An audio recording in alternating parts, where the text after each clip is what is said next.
Assalamualaikum warahmatullahi wabarakatuh.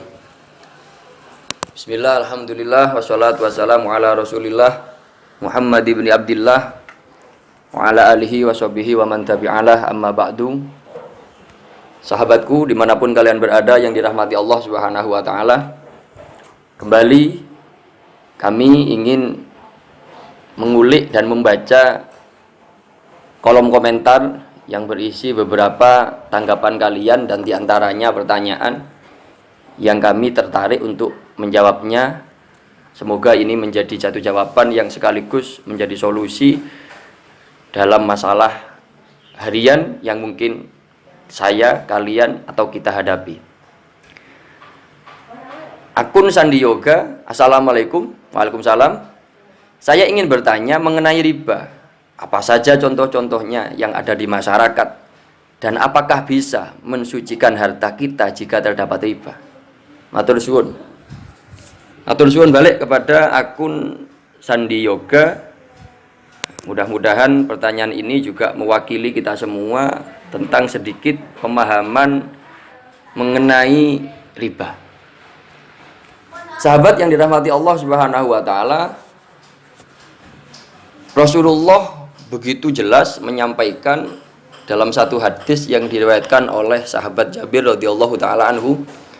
Beliau menyampaikan, la'ana Rasulullah sallallahu alaihi wasallam akilar riba wa mukilahu wa katibahu wa syahidaihi. Faqala hum sawa. Rasulullah secara gamblang, secara tegas menyampaikan, katanya, atau Jabir menyampaikan bahwa Rasulullah melaknati orang yang memakan riba, orang yang mewakilkan riba, orang yang menulis transaksi riba, saksi yang menyaksikan transaksi riba, dan semua orang ini punya kedudukan yang sama buruknya, kata Rasulullah. Sahabat yang dirahmati Allah Subhanahu wa taala, dalam Al-Qur'an pun jelas bahwa di sana dijelaskan Allah telah menghalalkan jual beli dan mengharamkan riba. Dan bahkan sebagian ulama ahli tafsir menyampaikan jual beli ini adalah sebagai solusi, adalah sebagai jawaban dari agama, dari syariat, supaya kita menjauhi riba. Ada jalan lain untuk kita mendapatkan keuntungan dari harta yang kita punya, bukan untuk kita ribakan, bukan untuk kita jalankan supaya mendapatkan keuntungan yang dalam tanda kutip ribawi, melainkan dengan cara jual beli, dengan cara menjual ataupun membeli dengan keuntungan yang memang sudah disepakati oleh kedua belah pihak. Sahabat yang dirahmati Allah Subhanahu wa taala, menjawab pertanyaan yang berlaku di masyarakat, riba itu melampaui atau mengenai transaksi-transaksi yang model bagaimana. Ini sebenarnya perlu kajian yang cukup mendalam dan butuh waktu yang cukup lama untuk menganalisa tentang transaksi apa-apa saja yang berlaku, terutama di dunia keuangan, yang di situ ada unsur-unsur ribanya. Cuma kali ini saya tentu saja tidak masuk ke situ. Secara garis besar, riba itu dalam kitab-kitab fikih dijelaskan bahwa tentu saja meliputi barang-barang ribawi yang meliputi makanan-makanan pokok, emas, dan perak. Artinya apa? Ketika kita transaksi menggunakan alat yang berupa emas ataupun perak, ataupun yang menggunakan barang-barang yang menjadi makanan pokok kita sehari-hari, ini harus berhati-hati. Terlebih ketika transaksinya menggunakan sistem pertukaran antara barang yang sama. Emas diijolkan, ditukarkan dengan emas. Perak dibeli atau dijual dengan menggunakan perak. Beras dijual dengan menggunakan beras. Jagung, gandum dijual dengan menggunakan alat beli yang berupa sejenisnya. Ini harus diperhatikan. Sama sekali tidak boleh ada selisih di antara kedua belah pihak. Saya punya emas lantakan yang mulus, katakanlah gitu. Lantakannya itu sangat baik, mulus, tanpa cacat sedikit pun. Saya tukarkan dengan emas lantakan yang sama, tapi sayang ada sedikit retak di situ. Nuwun sewu, dalam kaidah fikih Bila mana saya menukarkan dengan Anda, yang mana emas saya baik kualitasnya, emas Anda ada sedikit retaknya, sama-sama lantakan. Ini dalam fikih karena sama-sama melibatkan barang ribawi, tidak boleh ada selisih di antara keduanya. Nggak boleh mentang-mentang emas panjenengan agak retak, emas saya utuh, kemudian harus lebih berat bobot dari emas panjenengan karena ada kualitas di emas saya. Ini nggak boleh. Begitu juga kita menukarkan beras dengan beras, nggak boleh mentang-mentang berasnya satu beras premium, yang lain beras biasa, kemudian beras yang biasa harus lipat ganda daripada beras premium. Ini tidak diperkenankan. Kenapa? Karena yang kita gunakan untuk bertransaksi adalah barang ribawi yang kita tukarkan dengan sesama jenisnya. Harus sama. Ini riba yang pertama. Dan mungkin tidak begitu berlaku di masyarakat atau di kalangan kita. Sahabat yang dirahmati Allah, yang sangat banyak berlaku riba atau masalah riba ini adalah di transaksi keuangan, terutama transaksi keuangan besar, yang pada intinya saya nggak akan masuk ke satu persatu kasus, yang pada intinya supaya kita semua bisa memahami garis besarnya atau benang merahnya. Riba itu intinya sering terjadi di proses transaksi jenis piutang, menghutangkan sesuatu dengan syarat pengembalian lebih, atau dengan unsur atau dengan istilah mengambil bunga dari piutang. Saya menghutangkan uang 1 juta rupiah kepada Anda. Kita sepakati Anda nanti mengembalikannya ke saya harus 1,5 juta. Dan contoh yang lain. Ini merupakan salah satu bentuk praktek daripada akad yang mengandung riba. Karena apa? Ada syarat manfaat, yang manfaat itu kembali kepada saya sebagai pihak yang menghutangi. Ini garis besarnya. Setiap piutang, setiap menghutangkan sesuatu, tidak harus uang apapun, kok ada syarat, ada ketentuan harus memberikan manfaat dari pihak yang menghutang kepada pihak yang menghutangi. Manfaat itu berupa apa saja. Tidak harus berupa uang, tidak harus berupa nominal tertentu, bisa berupa keuntungan, bisa berupa imbal balik jasa dan sebagainya. Yang kadang-kadang sering terjadi, saya menghutangi modal kepada para petani, nuwun sewu, tapi dengan catatan petani harus menjual barangnya atau hasil panen kepada saya dengan harga yang miring. Dan ini disepakati dalam akad. Dan ini disebutkan dalam akad atau transaksi. Maka ini juga termasuk kategori riba. Sahabat yang dirahmati Allah Subhanahu wa taala. Garis besarnya itu, benang merahnya di situ. Piutang yang mengandung unsur bunga, yang bunga atau manfaat itu disepakati di dalam transaksi atau di dalam akad. Solusinya gimana? Di mana pada saat ini, pada dunia modern ini, ketika saya, panjenengan sedoyo membutuhkan modal untuk usaha, kadang-kadang tentu saja terbentur dengan modal itu sendiri. Mau usaha ini itu, kita nggak punya modal. Mau minta ke siapa?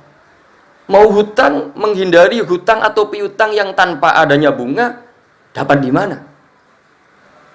Makanya si malakama, maksud hati, pikiran, pengen punya usaha yang begitu baik untuk keberlangsungan hidup kita dan keluarga tentu saja, tapi di lain pihak kita kesulitan tentang modal. Mau mencari modal, sekali lagi sekarang semua pihak atau perusahaan yang menyediakan jasa permodalan pasti dalam tanda kutip hampir dipastikan semuanya menarik bunga di situ. Solusinya adalah dengan cara apa? Tanpa mensepakati bunga tersebut di dalam akad atau di dalam transaksi. Meskipun solusi ini kami sampaikan atas pendapat sebagian dari ulama yang masih memperbolehkan hilah atau solusi atau cara untuk menghindari riba dalam satu transaksi yang sama. Yang ini tidak menafikan pendapat ulama yang begitu kuat, yang begitu keras mengenai dengan cara apapun yang namanya riba tetap riba, tidak ada helah. Teman, sahabat yang dirahmati Allah Subhanahu wa taala. Itu intinya.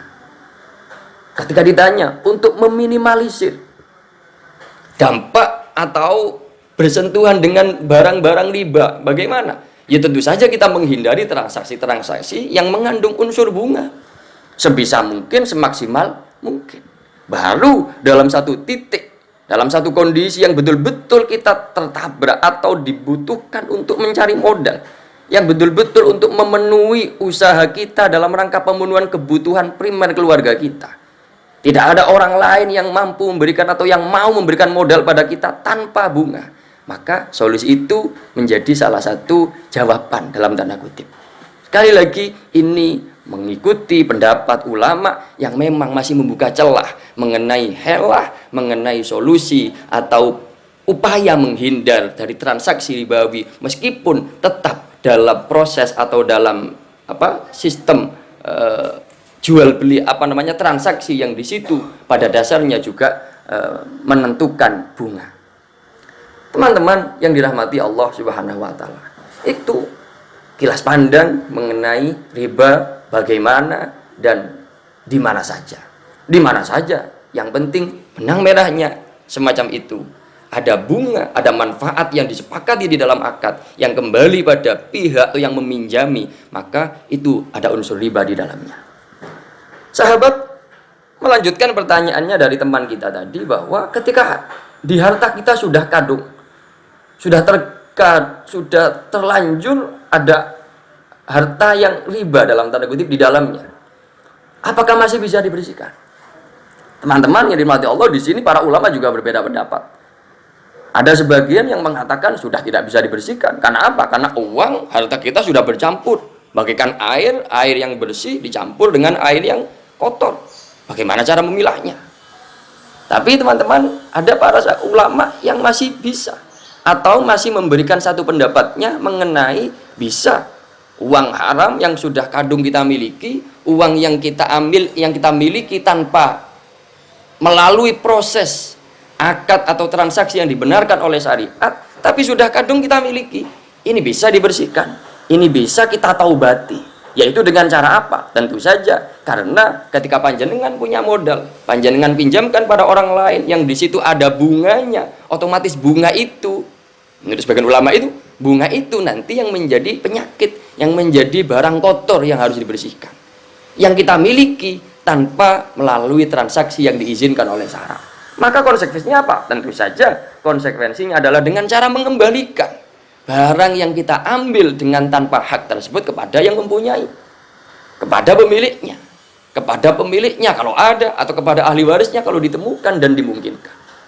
Sedangkan bila tidak dimungkinkan kita mengembalikan barang atau uang tersebut, uang yang sudah ada di kas kita, tapi kita peroleh dengan cara-cara yang salah tadi itu, kita mengembalikannya sudah tidak mungkin karena banyak faktor seumpamanya, maka bagaimana? Imam Ghazali dalam kitabnya memberikan solusi. Solusinya adalah dengan cara mentasarufkannya kepada jalan-jalan kebaikan. Bisa untuk membantu bangunan-bangunan kepentingan maslahat untuk umum. Bisa. Dan kalau lebih sulit lagi, bisa langsung disedekahkan kepada fakir miskin. Dengan niatan apa? Dengan niatan untuk memberikan sedekah tersebut sebagai bentuk ganti rugi terhadap orang yang telah kita ambil dalam tanda kutip secara ilegal hartanya. Teman-teman yang dirahmati Allah Subhanahu wa taala, tentu saja disertai dengan pertaubatan, disertai dengan perasaan getun, perasaan menyesal atas perbuatan yang dulu mungkin pernah kita lakukan dengan transaksi yang salah tersebut. Mudah-mudahan itu upaya yang ditawarkan oleh para ulama, Allah betul-betul mengampuni bila ada kesalahan dalam transaksi-transaksi sebelumnya. Sahabat yang dirahmati Allah Subhanahu wa taala, ini solusi, ini cara untuk membersihkan keuangan kita yang mungkin di dalamnya ada beberapa nominal yang kita dapatkan dari cara-cara transaksi-transaksi yang tidak diizinkan oleh agama. Terima kasih. Mudah-mudahan bermanfaat. Wassalamualaikum warahmatullahi wabarakatuh.